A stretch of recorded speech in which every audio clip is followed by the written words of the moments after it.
بسم اللہ الرحمن الرحیم. آیت آف دا ڈے.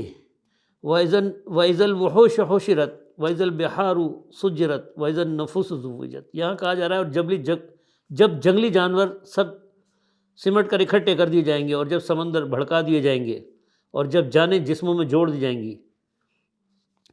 یہ جو آیت ہے ہماری آج، اس کی میں تھوڑی سی وضاحت کے لیے میں آپ کو پوری ایک سورت سنا دیتا ہوں کہ میں سمجھتا ہوں مجھے نہ تشریح کرنے کی ضرورت ہے، نہ اپنی طرف سے کچھ بیان کرنے کی ضرورت ہے. یہ اصل میں جب یہاں پر روح نہیں ہے بلکہ یہاں جان کی بات ہو رہی ہے. ایک تو یہ وضاحت ملے گی ہمیں اس میں، اور دوسری وضاحت اگلی صورت میں مکمل جب پڑھیں گے تو مل جائے گی.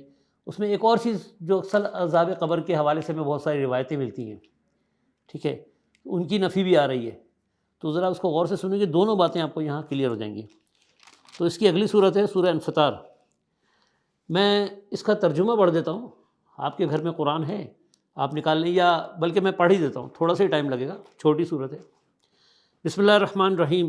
وَإِذَا السَّمَاءُ انفطرت وَإِذَا الْكَوَاكِبُ انتَثَرَتْ وَإِذَا الْبِحَارُ فُجِّرَتْ وَإِذَا الْقُبُورُ بُعْثِرَتْ عَلِمَتْ نَفْسٌ مَّا قَدَّمَتْ وَأَخَّرَتْ يَا أَيُّهَا الْإِنسَانُ مَا غَرَّكَ بِرَبِّكَ الْكَرِيمِ الَّذِي خَلَقَكَ فَسَوَّاكَ فَعَدَلَكَ فِي أَيِّ صُورَةٍ مَّا شَاءَ رَكَّبَكَ كَلَّا بَلْ تُكَذِّبُونَ بِالدِّينِ وَإِنَّ عَلَيْكُمْ لَحَافِظِينَ كِرَامًا كَاتِبِينَ يَعْلَمُونَ مَا تَفْعَلُونَ إِنَّ الْأَبْرَارَ لَفِي نَعِيمٍ وَإِنَّ الْفُجَّارَ لَفِي جَحِيمٍ يَصْلَوْنَهَا يَوْمَ الدِّينِ وَمَا هُمْ عَنْهَا بِغَائِبِينَ وَمَا أَدْرَاكَ مَا يَوْمُ الدِّينِ ثُمَّ مَا أَدْرَاكَ مَا يَوْمُ الدِّينِ يَوْمَ لَا تَمْلِكُ نَفْسٌ لِنَفْسٍ شَيْئًا وَالْأَمْرُ يَوْمَئِذٍ لِلَّهِ.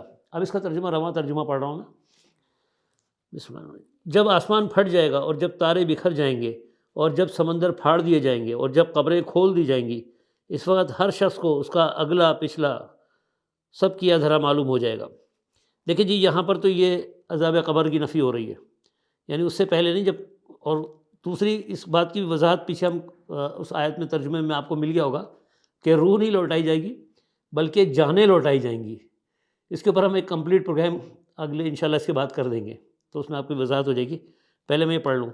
اے انسان، کس چیز نے تجھے اپنے اس رب کریم کی طرف سے دھوکے میں ڈال دیا ہے، جس نے تجھے پیدا کیا، تجھے نقص سے درست کیا، تجھے متناسب بنایا، اور جس صورت میں چاہا تجھ کو جوڑ کر تیار کر دیا. ہرگز نہیں، بلکہ اصل بات تو یہ ہے کہ تم لوگ جزا کو جھٹلاتے ہو، حالانکہ یہ یوم جزا کی بات ہو رہی ہے، حالانکہ تم پر نگراں مقرر کیے ہیں معزز کاتب جو تمہارے ہر فعل کو جانتے ہیں. کرامن کاتبین کی بات ہو رہی ہے جو لکھ رہے ہوتے ہیں. یقیناً نیک لوگ مزے میں ہوں گے، اور بے شک بدکار، یعنی مزے میں مطلب جنت میں ہوں گے، اور بے شک بدکار جہنم میں جائیں گے. جزا کے دن وہ اس میں داخل ہوں گے اور اس سے ہرگز غائب نہ ہوں گے.